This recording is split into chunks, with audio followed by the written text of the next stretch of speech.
Bayu. Kita tadi ngomong soal diabetes banyak, panjang lebar. Saya tuh gatel juga pengen ngajak ngomong soal kanker, Pak. Kanker yang kita bahas bukan kantong kering ya, Pak ya.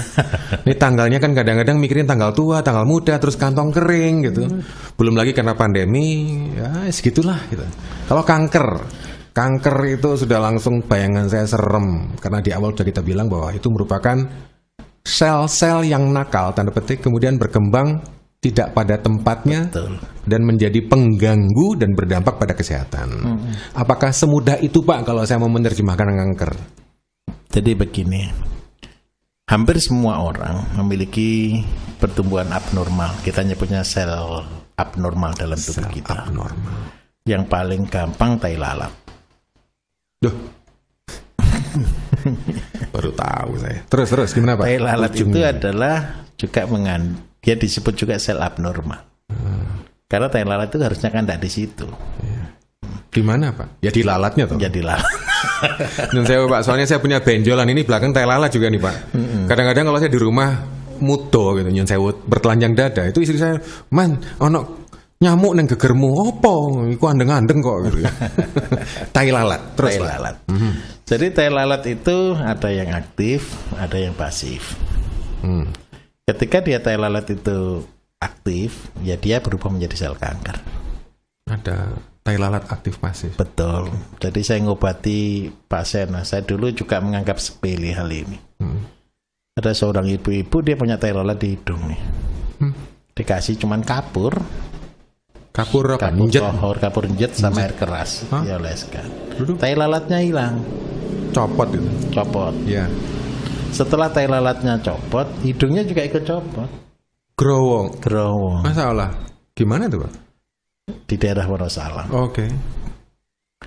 Ketika saya lihat itu, ini sudah luka yang sudah betul-betul susah dikendalikan. Oh, merantak toh, Pak? Iya, melebar kayak luka diabetes begitu. Tapi ini luka kanker. Nah, dari sana saya sampai berpikir begini, Mas. Kita ngobatinya berjibaku sekali itu. Artinya betul-betul waktunya 6 bulan lebih kita pakai untuk ngobati itu aja. Padahal sepele, cuman awalnya cuman tai lalat aja. Jadi karena itu saya tegaskan, kalau Bapak Ibu punya ada sel abnormal, benjolan, tai lalat yang bertumbuh atau apapun juga yang tumbuh dalam hidup tubuh kita, yang pertama jangan takut. Terus yang kedua, jangan diganggu. Kadang-kadang gatel, Pak. Nah, dilus-lus enak rasanya gitu ya. Sengkring-sengkring piye. Semakin gitu. Dilus-lus semakin tambah besar. Karena dia akan merangsang. Ini karena saya punya, jadi saya ngalami, saya ngakoni loh ya. Nggak ngasih contoh ini. Saya kasih lagi nih, ada ibu-ibu nih. Pertamanya cuma benjolan kecil, Mas, di payudara. Diraba. Jadi ketika dia mandi, aduh terasa ada sesuatu yang aneh dipegang. Diam-diam dipegang, tambah besar, akhirnya jadi aktif. Karena apa? Sebenarnya bukan dipegangnya saja, ada ketakutan di dalam pikirannya. Nah, saya minta tolong, ketika ada pertumbuhan sel abnormal di dalam tubuh Bapak Ibu Saudara, langkah pertama, jangan takut. Yang kedua, kalau sudah tahu ada pertumbuhan abnormal, berubah. Kita harus berubah, ambil tindakan 180 derajat dari kebiasaannya. Kalau kebiasaannya makan yang tidak sehat, mulai hari itu berubah makan yang sehat. Terus yang ketiga, kalau selama ini ada mengandung kimia, aditif dan sebagainya, stop hari itu. Terus gimana caranya? Ayo ikuti polanya. Mungkin Bapak bisa dengar di radio atau di YouTube saya tentang bagaimana penanganan penyakit kanker. Penyakit kanker penanganannya dasar yang pertama, makan makanan yang mengandung antioksidan. Jadi apa itu yang mengandung antioksidan? Paling banyak yang gratis, kelor. Yang kedua, kita konsumsi sesuatu yang menetralkan hormon. Bisa minum teh, bisa minum kopi, boleh. Tawar tapi Pak ya. Tanpa gula. Nah, itu ya. Karena gula makanannya kanker. Aduh. Terus yang ketiga, apa yang harus kita lakukan? Istirahat cukup. Tubuh ini bisa melawan sel kanker ketika dia beristirahat. Yang keempat, apa yang harus kita lakukan? Kita konsumsi jamu atau herbal Bapak Ibu bisa buat sendiri yang anti kanker. Saya kasih resep biasanya paling banyak seledri dan kenikir. Dua barang ini simpel, seledri dan kenikir, tapi dua-dua percayalah itu obat kanker kok. Itu gantinya kita kemoterapi. Wow. Cuman seledri dan kenikir banyak kan Bapak Ibu kadang-kadang nyepelekan. Apa sih gunanya seledri dan kenikir? Kalau saya memang di radio seringkali itu membersihkan menggelontor pembuluh darah, tapi yang kedua dia bersifat untuk membunuh sel-sel abnormal dalam tubuh kita. Cara mengkonsumsinya apa? Cukup dikulup gitu aja, Pak? Oh, enggak boleh dikulup, Mas. Oh. Jadi kalau ini dikulup tiap hari asam urat. Aduh. Jadi caranya ada dua nih. Cara panas atau cara dingin. Kalau Bapak Ibu tidak masalah di ginjal, bukan menderita gagal ginjal, Bapak Ibu bisa rebus. Jadi ambil 3 batang seledri, 6 pucuk daun kenikir dengan air sekitar setengah liter, direbus, mendidih, matikan, diminum dalam hari itu. Yang kedua, kalau Bapak Ibu penderita sudah kena gagal ginjal, kan tidak boleh direbus. Kita cuma butuh zatnya saja. Ambil air kulkas, air dingin, masukkan di dalamnya seledri dan kenikir sama, dosisnya 3 pucuk dan 6 pucuk dan 3 batang. Simpan dalam air es, tunggu dingin baru diminum. Bukan tunggu dingin, tunggu netral, tunggu dingin. Okay. Itu yang pertama. Yang kedua, Indonesia ini punya namanya kunir putih. Ya. Kunir putih itu adalah tanaman anti kanker. Amerika aja ngakui.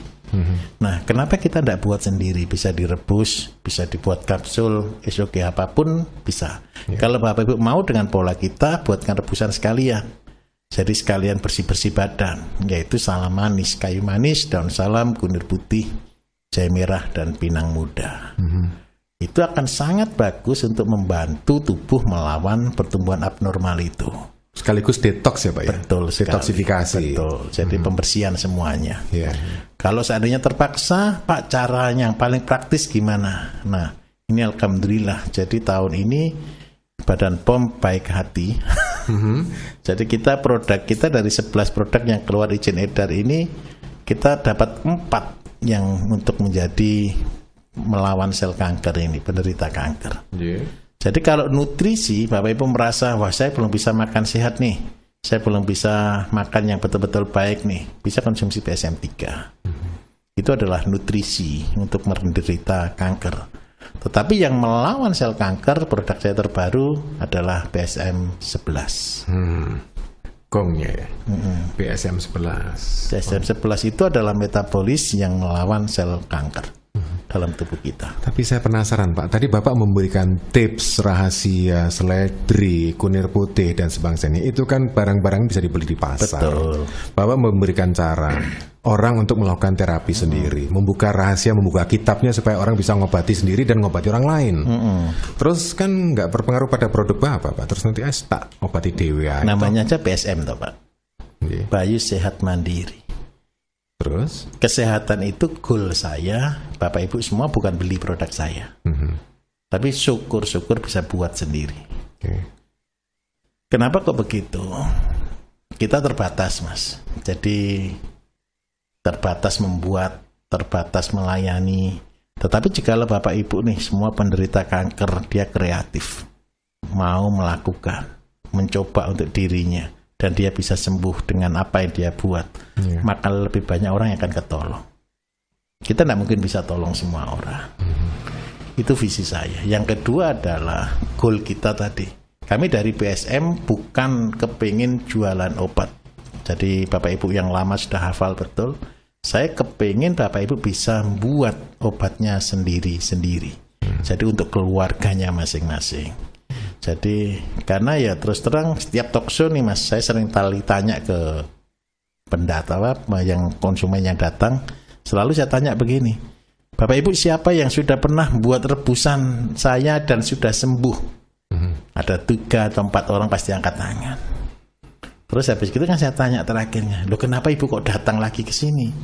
Saya mau beli produk loh, sebentar. Ini salah. Sudah sembuh kok mau beli produk? Saya tidak mau sakit lagi.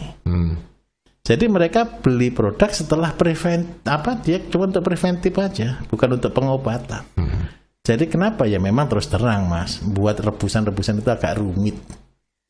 Kadang-kadang cari kunir putih harganya cuma 5.000 sih. Iya. Tapi kadang-kadang belinya itulah kadang-kadang betul sekali. Butuh ketelatenan. Kita masih dalam dialog khusus bersama Pak Bayu, founder dari Bayu Sehat Mandiri BSM. Tadi baru sekelumit Pak ngomong-ngomong soal BSM 3 dan BSM 11. Saya coba boleh izin mundur dulu Pak boleh, ya. Boleh. Ini untuk penanganan kanker gitu ya. Penanganan kanker. Apa cuma kanker payudara atau kanker umum juga ada Pak di situ? Laki-laki juga punya kanker prostat. Iya, prostat banyak. Jadi begini, kalau untuk prostat nih, saya akan jelaskan sedikit-sedikit ya. Jadi untuk kanker prostat, saya minta bantuan. Selain konsumsi BSM 3, atau kalau paling pas sebenarnya MP5 lah kalau untuk prostat ya, MP5 dan BSM 3 ditambah dengan teh manggata. Tapi saya perlu tambahkan khusus, jadi konsumsi singkong muda itu wajib. Jadi singkong dibuang kulit luar, kulit harinya, kemudian tinggal kulit dalam, direbus, dimakan tiap hari, wajib. Yang kedua, konsumsi tomat separuh digoreng, separuh dimakan mentah, wajib. Tomat. Kemudian yang ketiga, kita perlu tambahan. Tambahnya apa sih untuk prostat? Saya minta tolong, ini saya sudah keluarkan gerakan-gerakan baru supaya pembengkakannya tidak tambah besar. Jadi dengan terapi nanti bisa datang ke Base-Herbal terdekat, kita akan ajarkan di sana untuk prostat. Kemudian yang kedua nih, kanker yang paling banyak lagi. Anggap aja di TB kelenjar. Jadi TB kelenjar ini sudah mulai tren banyak sekali. Jadi kenapa kok muncul banyak sekali sekarang penyakit pada TB kelenjar? Nah, antibodi yang berlebihan yang mempengaruhi di kelenjar tiroid ini membuat orang menjadi ketakutan, menjadi cemas, sehingga menyerang ke antibodinya, sehingga banyak sekali sekarang mulai bermunculan. Yang kedua, kurangnya mineral yang cukup untuk kelenjar tiroid kita. Jadi saya minta tolong untuk mereka yang punya TB kelenjar, jadi benjolan yang ada di leher yang sudah mulai besar dan sudah mulai membahayakan. Kalau mau produk saya bisa konsumsi BSM 3 dikombinasi dengan Revmon. Revmon itu adalah mineral laut yang menjadi nutrisi, jadi untuk saraf yang mempengaruhi hormon dia akan stabil, dan untuk sel abnormalnya bisa dibantu mengatasinya dengan BSM 3. Nah, untuk dosis nanti bisa hubungi ke Base-Herbal terdekat. Kemudian sekarang yang lagi tren lagi, tumor atau kanker di otak. Oh ya, betul. Yang menyerang baik ke otak atau di nasofaring. Nah, saya minta tolong khusus untuk yang di otak supaya penyebarannya tidak menjadi ganas. Ini kan sekarang sudah keluar BSM 7, izinnya sudah keluar. Jadi BSM 7 ini Bapak Ibu tambahkan di dalamnya adalah cairan empedu sapi. Satu botol BSM 7 tambah 3 sendok cairan empedu sapi, dikonsumsi pagi sore. Pagi 1 sendok, sore 1 sendok. Pahit Pak ya? Agak pahit, asam nanti jadinya karena ini adalah cuka BSM 7. Kemudian yang ketiga, untuk mengatasi sakit kepalanya, minta tolong konsumsi Ejiko Bispray ketika sakit, disemprotkan di bawah lidah. Dan untuk melawan sel kanker, sel tumornya, konsumsi BSM 3. Seperti itu. Ya. Untuk Anda yang mendengarkan dialog ini, Anda bisa mampir untuk melihat produk-produk BSM. Anda bisa mampir Pak Bayu Nyun Sewu. Ini ngobrolnya soal penyakit. Saya mbok ya dikasih tips yang enak gitu loh Pak, supaya orang tuh nggak mencekam gitu. Wes kena COVID, terus mana yang kena kanker, ngomong soal diabetes gitu ya. Yang melegakan tuh nggak sih Pak itu, supaya kita tuh punya optimisme bahwa aku iso waras, aku iso sembuh gitu Pak. Jadi begini Mas Iman, orang yang sakit ketika dia tidak takut, ketika dia optimis, dan ketika dia bahagia, dia akan sembuh dari semuanya. Oke. Jadi kalau kita sakit itu berhubungan dengan pola pikir. Diulangi Pak tadi. Jadi nomor 1 tidak takut, optimis, bahagia. Banyak orang selalu berkata begini, Pak, saya ini gimana bisa bahagia wong saya sakit? Ya. Saya kalau motivasi mereka sepele gitu. Besok kalaupun sembuh, apa ujung kita? Mati. Kalaupun kita sehat pun ujungnya juga sama, mati. Mati juga. Karena itu, ayo kita punya prinsip, saya mati besok. Apa yang bisa kita kerjakan hari ini?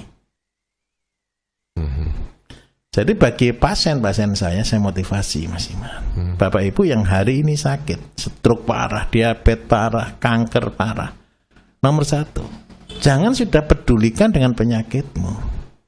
Pikirkan kamu kalau besok mati, kalau Bapak Ibu besok mati, apa yang sudah Bapak Ibu lakukan? Mumpung ada kesempatan berbuat baik hari ini. Itu yang pertama. Bagaimana cara berbuat baik? Bilang ke keluarganya, jangan sakit. Ceritakan pengalaman-pengalaman yang membuat kita sakit itu apa? Itu yang pertama. Yang kedua, kalau seandainya besok kita belum mati, ayo berjuang.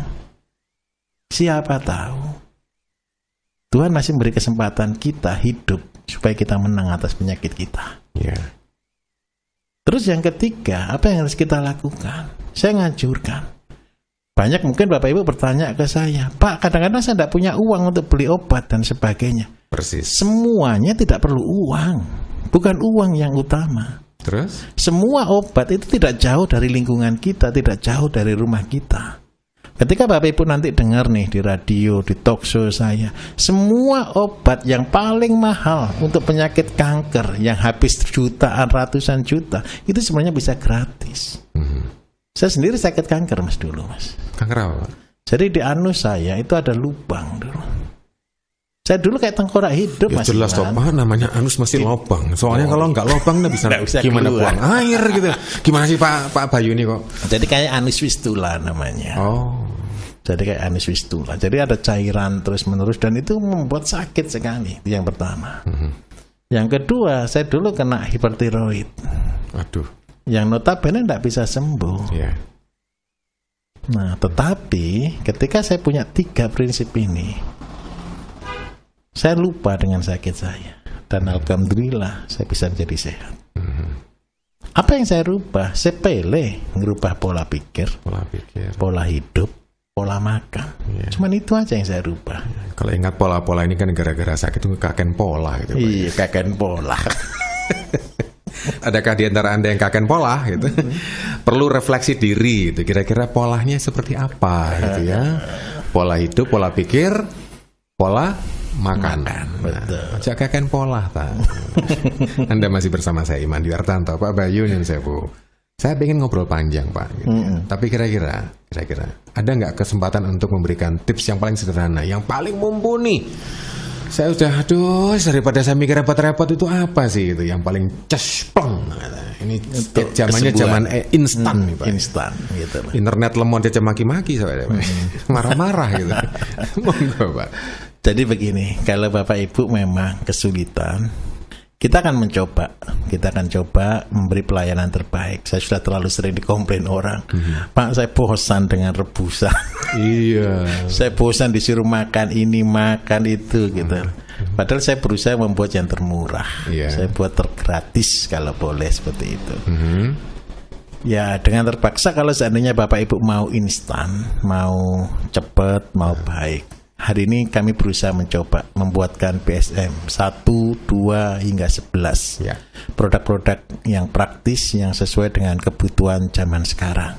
Dan penyakit-penyakit yang ada saat ini yang kita sudah bisa spesifikasikan, ini adalah penyakit-penyakit zaman now.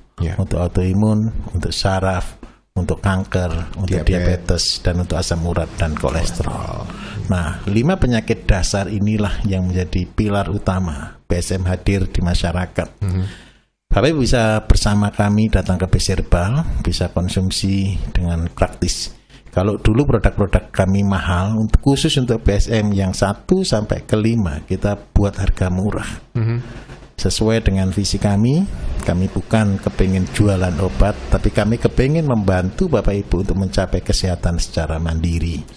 Jadi kalau dulu rata-rata produk kami harga 200 dan 250, tapi produk yang PSM 1 sampai PSM 5 Bapak Ibu bisa dapatkan dengan harga Rp125.000. Sangat ekonomis untuk Bapak Ibu saat ini. Kemudian yang kedua, kami juga menyediakan Kalau Bapak Ibu sakit nih, yang dulu sakit kaki, kesemutan, kebas, tidak bisa jalan, tidak bisa sholat, dipakai bergerak sakit. Kalau dulu butuh waktu bulanan untuk menterapi seperti itu, saraf kejepit juga yang mulai banyak muncul. Semua bis herbal kita perlengkapi hari ini dengan bisa menterapi semuanya. Kalau dulu kita ajarkan senam Mahatma, mari sihat bersama Pak Yudiningrat. Sekarang kita munculkan lagi terapis yang terbaru. Bapak Ibu bisa belajar, bisa datang, ataupun bisa bergabung bersama kami untuk sehat secara mandiri. Baik, rasanya kalau ngobrol dengan Pak Bayu itu nggak ada habisnya, karena beliau itu ibaratnya ensiklopedia berjalan, ngomong obat bisa, ngomong herbal bisa, ngomong soal kesehatan bisa gitu ya. Tapi yang jelas Anda bisa manfaatkan peluang untuk mengikuti tips-tips. Kalau masih kurang, Anda tanyakan pada rekan-rekan saya di studio. Masih bersama Anda, saya Iman Wirtanto di program Dialog Khusus Pak Bayu Nyun Sewu. Waktu yang membatasi kita ini Pak Bayu. Ada peluang untuk ngobrol-ngobrol lagi Pak Bayu? Boleh.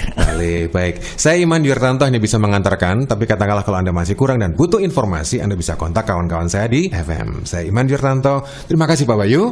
Terima kasih Mas Iman. Assalamualaikum. Waalaikumsalam. Salam sehat ya. Kembali ke rekan saya di studio.